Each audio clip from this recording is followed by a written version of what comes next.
Let's go to Brian Kilmeade on Fox and Friends, because Donald Trump is just not getting the credit he deserves, says Brian Kilmeade, for a Middle East, I mean, I put this in quotes, peace deal.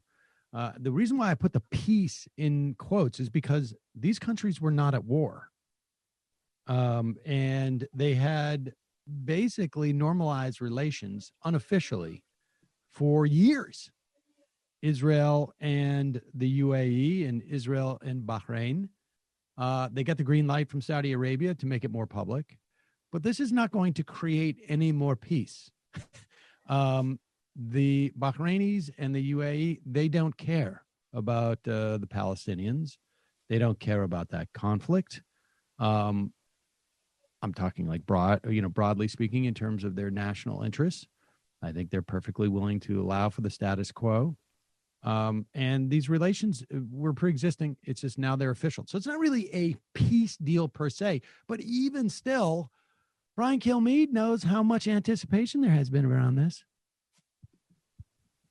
The fear of Iran and their terrorist activities. It's the worry that America was leaving Israel and focusing on Iran that set the groundwork for allowing guys like Jared Kushner to get in there and say, listen, you know Israel's not your problem. I know there's trade going on. I know you're exchanging diplomatic cables. Why not just normalize relations? Why not send a message to Iran that they're not going to be intimidated?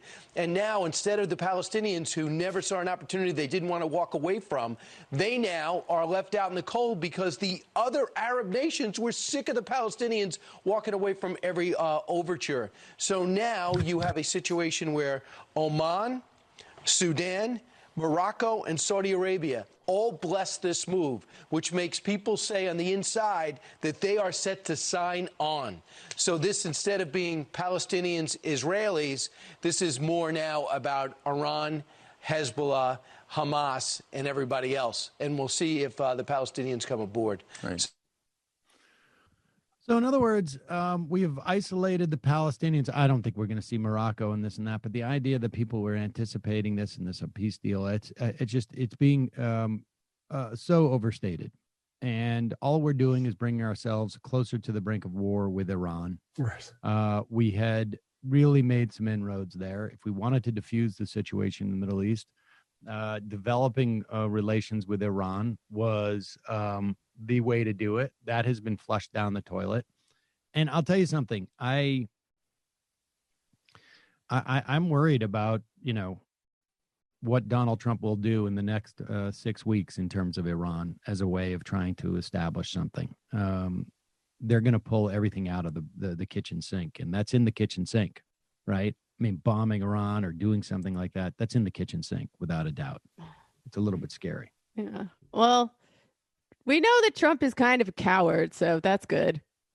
I'm a little afraid. Can I go into a bunker if we do this? Oh, okay. Oh, I got my Bahrain now. Okay.